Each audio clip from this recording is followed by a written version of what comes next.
रुकने असेंबली मनोहर रेड्डी ने विकाराबाद जिले में तांडूर के नए उर्दू घर कमेटी का ऐलान किया और तकर्रुरी के कागजात सौंपे। कांग्रेस पार्टी के सीनियर कायदीन सैयद जलाल को उर्दू घर चेयरमैन मुकर्रर किया गया है, जबकि मोहम्मद फिरोज खान, समीउद्दीन, MD फयाज और नवाज बेगम को एग्जीक्यूटिव मेंबर मुकर्रर किया गया है। और तकर्रुरी की कागजात MLA भवानी मनोहर रेड्डी ने पीर को हैदराबाद में उनकी रिहाइशगाह पर सौंपे। इस मौके पर MLA मनोहर रेड्डी की जानिब से मुकर्रर करदा नई उर्दू घर कमेटी की एग्जीक्यूटिव कमेटी को कब्जे के समत फंक्शन हॉल में कांग्रेस पार्टी के सीनियर कायदीन मोहम्मद अमीर, अब्दुल्ला, नवाज, अब्दुल समेत और कांग्रेस पार्टी कायदीन ने मुबारकबाद पेश की। उन्होंने MLA मनोहर रेड्डी का शुक्रिया अदा किया। उन्होंने इन पर एतमाद किया है और उन्हें उर्दू घर चेयरमैन मुकर्रर किया और इन तमाम कायदीन का शुक्रिया अदा किया जिन्होंने उनकी हिमायत की। उन्होंने कहा कि उर्दू घर की तरक्की के लिए पूरी कुव्वत से वो काम करेंगे।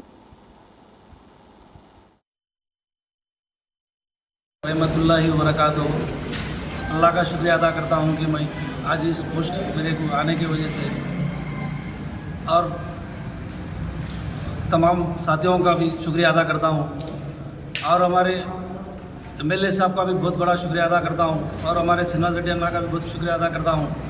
और हमारे आमिर अब्दुल्ला साहब, हमारे क़य्यूम भाई, हमारे टाउन प्रेसिडेंट हबीब लाला साहब और हमारे नवाज़ भाई, फिर तमाम हमारे मेरे भी जितने भी साथी हैं मेरे साथ, फिर लोगों का भी पूरा शुक्रिया अदा करता हूँ। और हमारे मैडम मीनाजी नटराजन साहब मैडम ने 2017 से जो पुराने लोगों को पोस्ट दो बोल के बोले थे, तो इस वजह से भी हमारे MLA साहब हमारा ख्याल रखते पर भी हम इतने साल से पुराने रहने की वजह से MLA साहब भी हमारे को